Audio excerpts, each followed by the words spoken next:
E se a história de Thundercats só parecesse heróica, porque foi contada do lado dos Thundercats?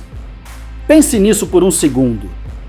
Um planeta explode, o povo foge, sua nave cai em outro mundo e pouco tempo depois, uma fortaleza aparece no horizonte. Quando éramos crianças, isso parecia esperança. Mas talvez, para quem já vivia na Terceira Terra, isso tenha parecido outra coisa. Uma chegada, um aviso, uma ocupação. O desenho começa com dor.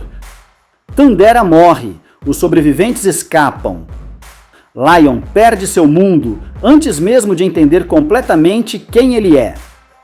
É impossível não sentir pena, é impossível não torcer, é impossível não querer que eles encontrem um novo lar. Mas tem um detalhe: a dor de alguém não transforma automaticamente outro mundo em sua propriedade. E talvez esse seja o primeiro ponto que a infância não deixou a gente enxergar. Quando os Thundercats chegam à Terceira Terra, o desenho faz aquilo parecer destino, como se o planeta estivesse ali, pronto para recebê-los. Mas a Terceira Terra já existia, já tinha vida, já tinha criaturas, já tinha história, já tinha ruínas, já tinha forças antigas. Eles não chegaram ao vazio, eles chegaram ao mundo de alguém, e quando você percebe isso, a aventura começa a ganhar outro peso. Durante anos, a Toca dos Gatos foi símbolo de proteção. Era o lugar seguro, o quartel dos heróis, o ponto de partida das aventuras. Mas olhe de novo. Ela é alta, imponente, defensiva, tecnológica, estratégica.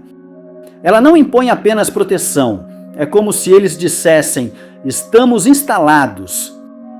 E existe uma diferença enorme entre encontrar abrigo e estabelecer poder. Agora vem a parte mais delicada. Talvez a gente nunca tenha escolhido os Thundercats. Talvez a série tenha escolhido por nós. A música sobe, a espada brilha, o herói aparece virtuoso. Já o vilão surge na sombra e o cérebro entende rapidamente: aqui está o bem, ali está o mal. Mas histórias fazem isso o tempo todo. Elas apontam para quem devemos amar e quem devemos temer. Só que às vezes o medo é construído antes da verdade aparecer. Mun-Ra é assustador, não há como negar. Ele é sombrio, manipulador, perigoso. Mas existe um fato que muda a leitura. Mun-Ra já estava lá, antes da chegada, antes da fortaleza, antes da espada ser erguida naquele planeta. Ele não invadiu Thundera, ele não destruiu o lar dos Thundercats, ele não atravessou o espaço para tomar nada deles. Ele já estava na Terceira Terra quando os Thundercats chegaram. Isso não absolve Mun-Ra, mas complica muito a história. Então talvez a pergunta não seja: por que Mun-Ra odeia os Thundercats? Talvez seja: o que Mun-Ra viu chegando? Ele viu sobreviventes? Sim. Mas também viu armas, tecnologia, uma base, um novo poder se formando. E talvez para quem já estava ali, os Thundercats não parecessem vítimas, estavam mais para ameaça. Concorda? A espada justiceira sempre pareceu nobre. Ela brilhava, ela chamava os Thundercats, ela representava coragem. Mas dentro daquele novo planeta, ela também era poder. Ela revela, rastreia, observa, amplia a força de Lion. Para nós, era magia. Para a Terceira Terra, talvez fosse ameaça. Pois quando um recém-chegado tem uma fortaleza, uma espada que tudo vê e a certeza de estar certo, ele se torna perigoso, mesmo quando acredita estar fazendo o bem. E é aqui que essa teoria fica mais adulta, porque ela não precisa transformar Lion em monstro. Lion não precisa ser cruel para estar errado. Os Thundercats não precisam ser maus para causar medo. Mun-Ra não precisa ser bom para ser protetor.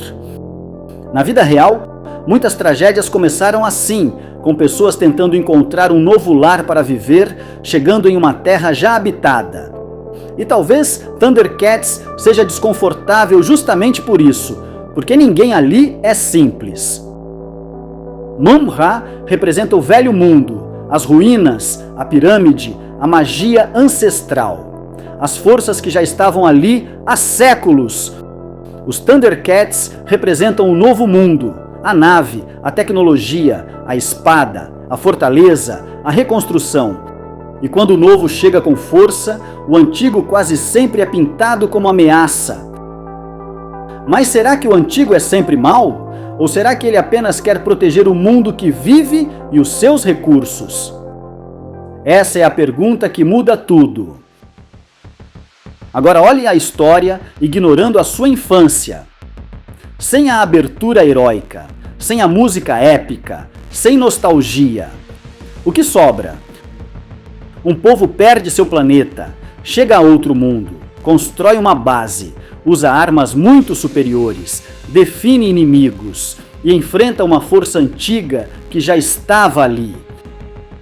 Isso ainda pode ser aventura, mas também pode ser outra coisa. Pode ser a história de sobreviventes que, sem perceber, começaram a agir como conquistadores. E talvez a revelação não seja que Mun-Ra era o herói. Talvez, de fato, ele não fosse, mas a revelação é outra. Os Thundercats também não eram tão inocentes quanto pareciam, porque ser vítima de uma tragédia não impede alguém de se tornar ameaça em outra história. E talvez, para a Terceira Terra, os Thundercats não fossem salvadores, fossem estrangeiros armados, construindo um novo futuro em cima de um mundo que já tinha passado. Essa teoria funciona porque ela não destrói Lion, ela o humaniza. Ela tira o personagem do pedestal e mostra algo muito mais incômodo. Às vezes, o herói de uma história é o invasor de outra. Tudo depende de onde a câmera está. Tudo depende de quem narra.